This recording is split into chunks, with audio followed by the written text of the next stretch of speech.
Hello everyone.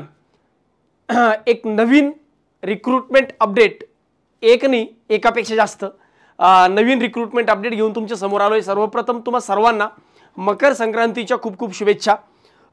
जसं SBIचं नवीन notification डिसेंबरला आलं होतं क्लरिकलसाठी, त्यानंतर POचं आलं, तर बऱ्यापैकी मुलं लगेचच्या लगेच तयारीला लागले. नॉर्मली जानेवारी, फेब्रुवारी, मार्च, एप्रिल हा तसा कमी परीक्षांचा कालावधी असतो, पण यावर्षी जर बघितलं तर एकदम चांगला बिगुल SBIच्या माध्यमातून वाजला. SBI क्लरिकलच्या माध्यमातून आणि मोठे रिक्रूटमेंट जे त्या माध्यमातून तुमच्या समोर एक मोठी अपॉर्च्युनिटी घेऊन आली. त्यानंतर पुढे मग एप्रिल मध्ये नॉर्मली SBI क्लर्क होणार आहे 10 एप्रिलला. मग त्यानंतर पुढे काय असेल सर, तर पुढे कुठल्या एक्झाम येतील का, तर IBPSचं कॅलेंडर बद्दल मी तुम्हाला अगोदरच पण अपडेट दिले, पण त्या IBPSच्या एक्झाम व्यतिरिक्त पण काही एक्झाम अजून येऊ शकतात. म्हणजे अजून याच अभ्यासक्रमावर भरपूर अपॉर्च्युनिटीज जे आहेत या तुम्हाला येणार आहे. त्यातल्या 2-3 वेगवेगळ्या अपॉर्च्युनिटीज ज्यांची अपडेट आत्तापर्यंत माझ्याजवळ आहे, या संदर्भात या व्हिडिओच्या माध्यमातून संपूर्ण व्हिडिओ शेवटपर्यंत बघा.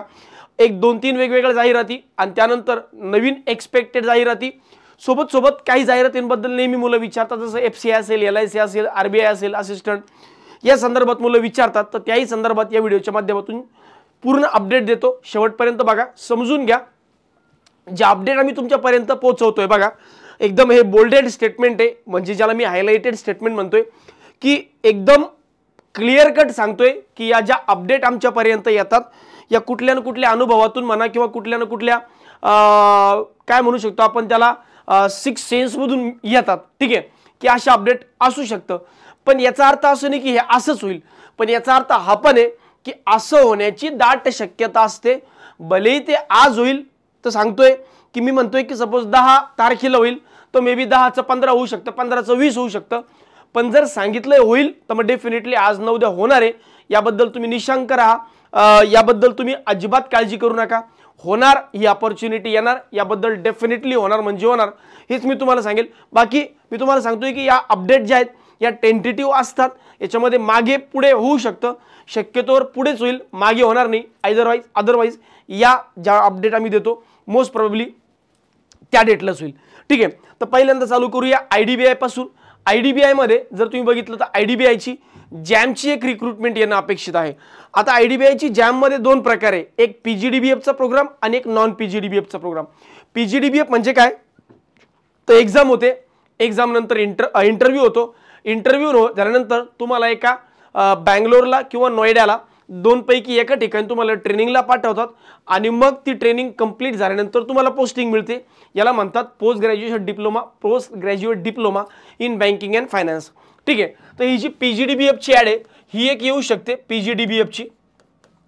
आणि त्यानंतर दुसरी आहे नॉन PGDBF, जिला मी डायरेक्ट रिक्रूटमेंट म्हणतो, डायरेक्ट रिक्रूटमेंट. ठीक आहे, तर नॉन PGDBF आणि PGDBF दोन्ही ॲडव्हर्टिजमेंट येणं अपेक्षित आहे. तर PGDBFची ॲडव्हर्टिजमेंट जी आहे ही एकतर 1 एप्रिलला एक्झाम होईल किंवा 8 जूनला होईल किंवा दोन्ही एक दिवशी होऊ शकते. कारण मागच्या 2-3 वर्षामध्ये जर तुम्ही IDBI बद्दल बघितलं तर IDBI फार डॉमिनेटिंगली रिक्रूटमेंट करतायत. म्हणजे कॉन्स्टंटली IDBIचे 2024 असेल, 23 असेल, कॉन्स्टंटली रिक्रूटमेंट येत आहेत. इवन अजून IDBIचा मागचा नॉन PGDBFचा जॅमचा रिकाल पण नाही लागला. आणि पुढचे अपडेट मी देतोय, तर काही लोकांना मे बी याच्यावर शंकाही वाटेल, पण मी तुम्हाला पुन्हा सांगतोय बाबांनो, विश्वास ठेवा, मे बी थोडं मागे पुढे होऊ शकतं. अदरवाईज याच याच डेटला तुम्हाला एक्झाम बघायला मिळतील. Don't worry about it. म्हणून जरी निकाल नसेल लागला तरी टेन्शन घेऊ नका. पुढच्या एक्झाम ज्या आहेत या लाईनअप आहेत आणि या अपॉर्च्युनिटीज तुम्हाला त्याच सिलेबसवर शिकायला भेटणार आहे किंवा घ्यायला भेटणार आहे ज्या सिलेबसची तयारी तुम्ही SBI साठी करताय. ठीक आहे, तर IDBIची PGDBFच्या एक तर 2 ॲडव्हर्टिजमेंट येतील किंवा एकच ॲडव्हर्टिजमेंट असेल, आयदर मग ती 1 एप्रिलला किंवा 8 जूनला, दोन्हीपैकी एका दिवशी होईल. IDBIची नॉन PGDBF, ज्याला आपण डायरेक्ट रिक्रूटमेंट म्हणतो, non PGDBF, he exam may be 22 जूनला वगैरे होऊ शकते, 22 जूनला वगैरे होऊ शकते, 22 जूनला, हा असा एक अंदाज आहे. तर नॉन PGDBFची त्या डेट आणि PGDBFच्या वरच्या डेट आणि नॉन PGDBFची खालची डेट. त्यानंतर जसं बघा, युनियन बँक ऑफ इंडियाने LBOची रिक्रूटमेंट काढली होती, रिझल्ट यायचं बाकी आहे. इंडियन बँकेने LBOची रिक्रूटमेंट काढली होती, त्यानंतर त्यांचा इंटरव्ह्यू झालाय, फायनल रिझल्ट यायचं बाकी आहे. स्टेट बँक ऑफ इंडियाने मागे सर्कल बेस ऑफिसरचे रिक्रूटमेंट केल्या आणि सर्कल बेस ऑफिसरमधून हे लोक एवढे सॅटिस्फाईड आहेत कारण तिथं तुम्हाला लोकल लोक भेटतात, म्हणजे त्या त्या रिजनमध्ये काम करणारे ते लोक. आता सर्कल बेस ऑफिसरमध्ये आणि LBO मध्ये एक फरक असा आहे की सर्कल बेस ऑफिसरमध्ये एक्सपिरियन्स लागतो, LBOला काही एक्सपिरियन्सची गरज नाही. तर इंडियन बँकेने जसे काढली होती, त्यानंतर युनियन बँकेने LBOची रिक्रुटमेंट काढली, त्याच धर्तीवर पुढे युको बँकेची लोकल बँक ऑफिसरची रिक्रुटमेंट येऊ शकते, ज्याची एक्झाम शक्यतोवर 6 एप्रिलला असणं अपेक्षित आहे. तर जसं त्या पद्धतीने तसंच युको पण काढू शकते. आता हा थोडा अंदाज जरी असला तरी टेंटेटिव्हली शेड्यूल सांगतोय, म्हणजे थोडंफार कन्फर्मेशन कुठलं येणं आहे ते त्याबद्दल त्यामुळेच सांगतोय.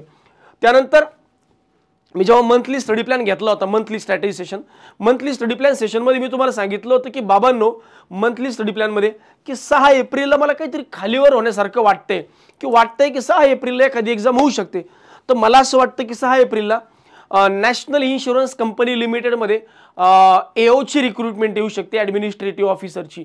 तर एक मागच्या वर्षी ही ॲडव्हर्टिजमेंट जानेवारीमध्ये आली होती, म्हणजे जानेवारी 2024 मध्ये रिक्रुटमेंट आली होती आणि वेगवेगळ्या कॅडरमध्ये आली होती. जर्नलिस्ट असेल, डॉक्टर असेल, त्यानंतर अकाउंटिंगमध्ये असेल, CA वाला जो पार्ट आपण म्हणतो, तर त्या कॅडरमध्ये आली होती. तर यावेळेस कसं येईल त्याबद्दल डेफिनेटली सांगणं सध्या तरी अवघड आहे, पण मी सांगू शकतो की NICLची AOची रिक्रुटमेंट येऊ शकते. याबद्दल पण टेंटेटिव्हली 6 एप्रिलला हे अपेक्षित आहे. Sir FCI, LIC, reserve bank of India, LIC मध्ये AO म्हणजे AO किंवा असिस्टंट याबद्दल सांगा. त्यापूर्वी सांगतो की आपली बँकिंगच्या मुलांची, जे मुलं बँकिंगची तयारी करतात अशा मुलांसाठी एक फ्रेश म्हणजे नवीन बॅच चालू होते 16 जानेवारी 2025 पासून, म्हणजे परवा दिवशीपासून सकाळी 7:30 वाजता ही बॅच असेल. जे विद्यार्थी बँकिंगची तयारी करतायत किंवा करू इच्छितात अशा विद्यार्थ्यांपर्यंत ही माहिती नक्की पोहोचवा. सकाळी 7:30 वाजेपासून पुढचे 2 दिवस तुम्ही यूट्यूबला आणि त्यानंतर 2 दिवस तुम्ही ॲप्लिकेशनवर 2 अशी 4 दिवस डेमो लेक्चर अटेंड करून बघू शकता आणि मग त्यानंतर निर्णय घेऊ शकता. तर नवीन बॅच, ज्या बॅचचं नाव आहे चॅम्पियन बॅच 1.0, यासाठी सारथी एज्युकेशनचं टेलिग्राम आणि यूट्यूब दोन्हीलाही सबस्क्राईब करून ठेवा. इकडे तुम्हाला अपडेट मिळत राहतील. सर FCI बद्दल तुम्ही मागे बोलले होते, तर FCI बद्दल आता काय अपडेट आहे? तर सध्या FCIची ॲड मी आज सांगतोय की पोस्टपोन झाली आहे. आता कधी येईल काय येईल याच्याबद्दल सध्या सांगणं अवघड आहे, पण सध्या मी म्हणतोय की पोस्टपोन झाली आहे. 2025 मध्ये येईल का? तर हो, 2025 मध्ये या दोन्ही ॲडव्हर्टिजमेंट तर मला डेफिनेटली एक्सपेक्टेड आहे, FCI आणि RBI. LIC बद्दल अजून सांगणं थोडंसं कठीण आहे, कारण LICने मागे अपडेट दिलं होतं की LICची ॲडव्हर्टिजमेंट येईल असिस्टंटची, पण नंतर नाही आली. तर मे बी यावर्षी येते का पुढच्या वर्षी येते. पण या दोन बद्दल थोडंसं एक आपल्याला बॅकअप द माइंड किंवा 6th सेन्स म्हणतो, इकडचा डोळा दिसतंय की हो येऊ शकते, मे बी डेफिनेटली येऊ शकते. या दोन्ही ॲडव्हर्टिजमेंट 2025 मध्ये येतील. LIC बद्दल सध्या थोडं सांगणं अवघड आहे. तर हेच अपडेट तुमच्यापर्यंत द्यायचं होतं. बाकी अशी अपडेट जसं आमच्यापर्यंत पोहोचतील तसं तुम्हाला देत राहू. त्यासाठी फक्त सारथीच्या यूट्यूबला आणि टेलिग्रामला सबस्क्राईब करायला विसरू नका. धन्यवाद.